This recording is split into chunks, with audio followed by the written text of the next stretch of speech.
আসলে এতক্ষণ যে আলোচনা হয়েছে এটা আমারও একমত, কারণ যেহেতু মুনাফিকের করে মুনাফিক, সেহেতু আমিও তো মুনাফিকের করে মুনাফিক। তো আমার বয়োজ্যেষ্ঠ মুরব্বীরা যারা চলে গেছে, আমি ওনারা যেভাবে আছে আমি ওনাদের ওইভাবে আছি। ওই বিষয়টা আমার শেষ। এখন আমার আরেকটা বিষয় হলো, আমার একটা পারিবারিক সমস্যা ছিল, এখন আল্লাহ রহমতে সেই সমস্যাটা নাই। বিগত 3 বছর আমার সাথে এই ঘটনাটা হয়েছে। তো 2 বছর আমার সাথে টোটালি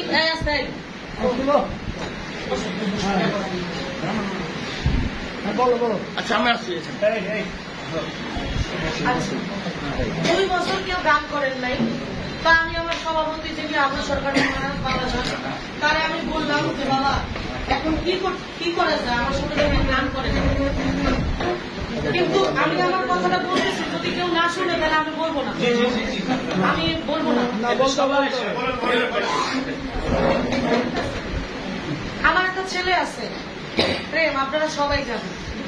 আমার ছেলেটা 5 বছর হয়, 5 বছর বয়সে সে অন্ধ হয়েছে, তার টিউমার হয়েছে, তার চোখ দুটা অন্ধ হয়ে গেছে। আমি একজন অন্ধ মা, ছেলের মা। যে ছেলেটা 4 বছর 5 বছর পর্যন্ত দেখছে, সেই ছেলেটার এখন অন্ধ হয়ে গেছে। তার পিছনে 50 থেকে 60 লক্ষ টাকা আমার চলে গেছে। এই যে গিয়াসুদ্দিন সিঙ্গাপুরি সাহেব উনি সাক্ষী আছে আমার কত টাকা গেছে এই পর্যন্ত। তো আমি চেষ্টা করছি আমার ছেলেটাকে, আমি অনেক জায়গায় দৌড়াদৌড়ি করছি।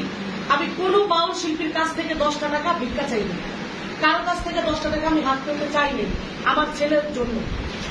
তো আমার ছেলেটাকে আমি চিকিৎসা করে আনছি। পারিবারিক সমস্যা আমার, এটা আপনারা সবাই জানেন, শফিকের যে বিষয়টা। তো সে নিষেধ করে দিচ্ছে, গান করতে পারবো না আমার সাথে কেউ। ওই মুহূর্তে আমার বাচ্চাটা অন্ধ।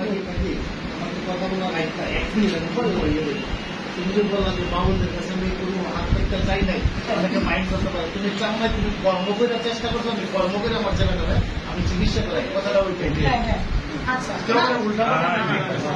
এটা আমি আমার কথাটা লাস্টে বলবো আর ফিনিশিংটা দিব। তো তার সাথে আমার একটা সমস্যা হয়ে গেছে, পারিবারিক বিষয়। তো এটা সে বলছে গান নিতে পারবো না, কেউ আমার সাথে গান করে না। অথচ আমার ছেলে, এই যে কেন বললাম যে আমি 10টা টাকা কারো থেকে নেই নাই, আমার ছেলেটা অন্ধ, আমি গান করতে না পারলে আমার ছেলেটাকে কিভাবে বাঁচাবো? আমি একজন বাউল শিল্পী, গান করি, এই টাকাটা দিয়ে আমার মা খায়, আমার বাচ্চাটা অন্ধ বাচ্চাটা খায়, আমি তার চিকিৎসা করি। ওই মুহূর্তে আমি আমার সমিতি থেকেও আমি আমার সভাপতির জানালাম। সে বললো দেখো এইভাবে যদি উনি এইভাবে একটা শিল্পীরা যদি হুমকি টুমকি দেয়, একটা ক্ষতিগ্রস্ত শিল্পী হয়, তাহলে আমরা কি করবো? তুমি এটা মিট করে যেভাবে তারা আসো। আমি চেষ্টা করছি সমিতি থেকে আমার বহিষ্কার করা হয়েছে, আমি চলে গেছি আমার মতো করে, আমি যেভাবে পারছি আমি কেস মামলা করছি। আমাকে বাঁচানোর জন্য, আমার একটা অন্ধ বাচ্চা, আমার বাচ্চাকে বাঁচানোর জন্য, আমার মা আছে বৃদ্ধা, মাকে বাঁচানোর জন্য আমি যেভাবে পারছি আমি এই বাউল সমিতিতে আবার ফিরে আসি। আমি কারো কেউ আমাকে একটু এই যে আজকে এত বড়, এর আগেও অনেক শিল্পীদের বিষয় তারা মিছিল মিটিং করছে, আমার কথাটা একটু হবে, কিন্তু আপনারা মনে কিছু দিবেন না। মিটিং মিছিল হয়েছে, আপনারা র্যালি নিয়ে বের হয়েছে, আপনারা কত কিছু করছেন শিল্পীদের বিষয়, একজনের মাথা বড়াই লিখছে, আপনারা কত কিছু করছেন। আমার অন্ধ বাচ্চাদের দিকে কেন তাকালেন না? কেন তাকালেন না? আমার বাচ্চাটার দিকে কেন তাকালেন? আমার বাচ্চাটার জন্য তো আপনারা একদিন লাইভে এসে বললেন না যে পার্টির সাথে কেন গান দেবো না? কেন আপনারা সঠিককে বোঝাইলেন না যে তোমার বাচ্চাটার জন্য হচ্ছে সে গান করে না, গান করতে পারে না, চিকিৎসাটা তো করে গান করে তো আমাদের সাথে বাচ্চাটা লেখা হয়।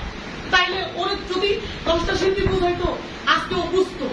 ও নিজেই বলে আমার দোষ কি, যখন একটা বাইনা তুই নেস তখন শিল্পীরা আমার ফোন করে, আমার ফোন দিয়ে বলে পাখি সরকার লোকে গান আসছে, গান কি রাখবো? তাহলে আমি সৌদি আরব থেকে কি তোর গানের বাইনার ব্যবস্থা আমি করবো?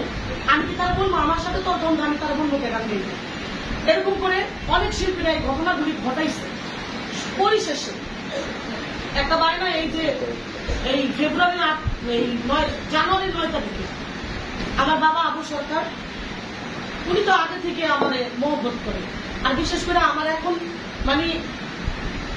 মানে কি বলবো, আমার একজন গার্জিয়ান নাই, আমাকে গাইড করার মতো। আমার উস্তাদ আসলে মারা গেছে, আমি কার উস্তাদ করবো? দ্বিতীয় উস্তাদ হিসাবে আমি আল্লাহ বেগমকে বাচ্চা নিচ্ছি, তার তুমি আগে থেকে খুব করি। সে আমার শিখানোর মতন তো এখন তার ওরকম কি না, যারা আমি মোটামুটি 4টা ডাল ভাত খাইতে পারি, ওরকম ব্যবস্থা আল্লাহ করছে। কিন্তু আমার তো একটা গার্জিয়ান নাই, যে আমাদের একটা ভালো পরামর্শ দিন।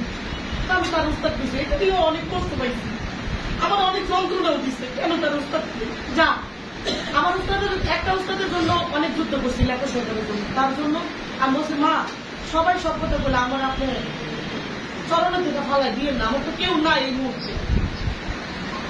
9 তারিখ একটা বায়না দিছে বাবা আবুল সরকার, আমার তার কাছে ফোন হয়েছে, সে আমি তো তার মেয়ে, সে তো আমার বায়নার কাজ নিয়ে বলে কেউ যদি কেউ না পারে কানকার সাথে কাজল ধরনের সাথে কমিটি আমার বায়না করলো কাজল ধরনের সাথে মানিকগঞ্জ গানটা।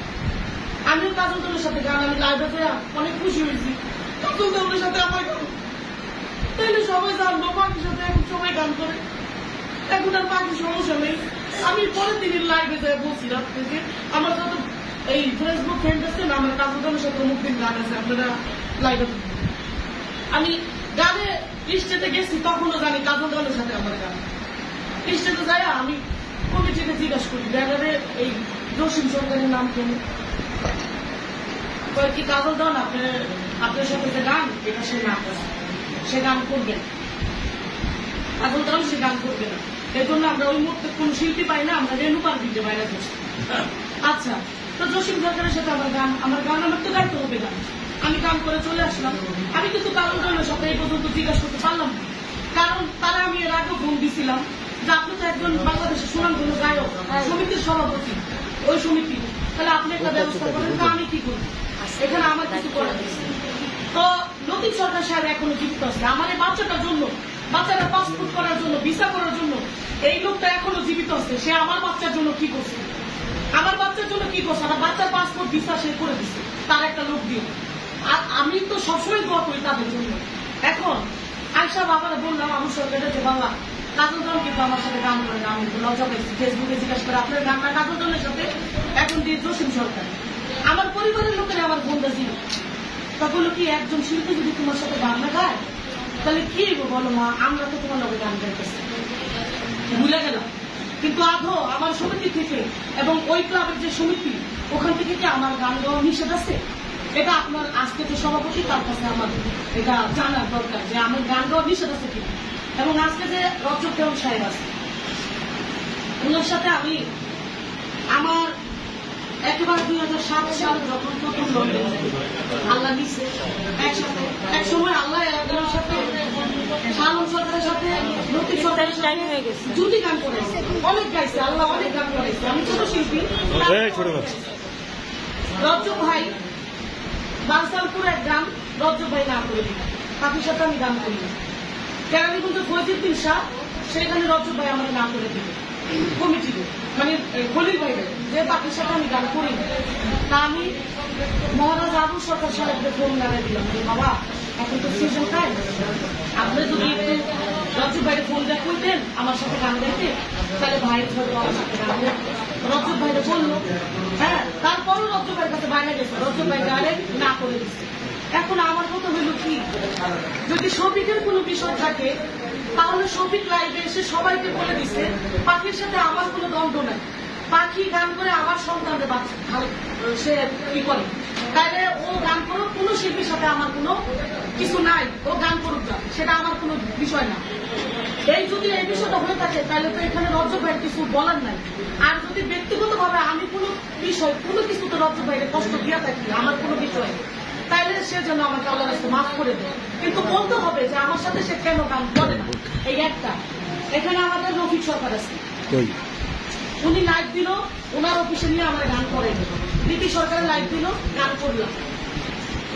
বাসায় যাওয়ার সময় আমার একটা কমিটি ফোন দিচ্ছে 12 তারিখে, ফেব্রুয়ারির 12 তারিখে। তা আমি রফিক ভাইকে ফোন দিলাম, রফিক ভাই ফেব্রুয়ারি 12 তারিখ আপনি কি খালি আছেন? খালি আছে, তাহলে আমি কি কমিটির সাথে কথা বলবো? হ্যাঁ বলেন। আমি কথা বলতে বলতে রফিক ভাই